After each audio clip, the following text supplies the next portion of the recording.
Jésus disait encore cette parabole. Quelqu'un avait un figuier planté dans sa vigne. Il vint chercher du fruit sur ce figuier et n'en trouva pas. Il dit alors à son vigneron, voilà 3 ans que je viens chercher du fruit sur ce figuier et je n'en trouve pas. Coupe-le, à quoi bon le laisser épuiser le sol? Mais le vigneron lui répondit, Maître, laisse-le encore cette année le temps que je bêche autour pour y mettre du fumier. Peut-être donnera-t-il du fruit à l'avenir. Sinon tu le couperas. Luc 13, 6, 9.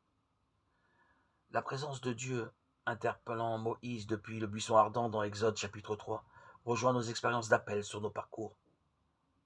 La rencontre avec Dieu est toujours personnelle, intime. Jésus nous renvoie sans cesse à vérifier notre propre responsabilité devant les drames du monde et à ne pas chercher à la laisser à d'autres. Luc 13. Au nom du Christ, supplie l'apôtre Paul, laissez-vous réconcilier avec Dieu. 2 Corinthiens 15, 20. Redissons les liens fragilisés avec les autres.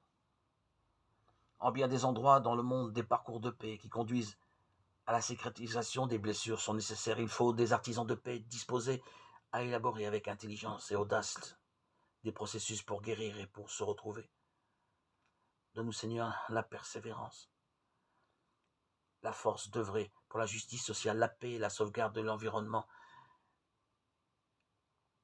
Un individu peut aider une personne dans le besoin, mais lorsqu'il s'associe à d'autres pour créer des processus sociaux de fraternité et de justice pour tous, il entre dans le champ de la plus grande charité, la charité politique. Il s'agit de progresser vers un ordre social et politique dont l'âme sera la charité sociale.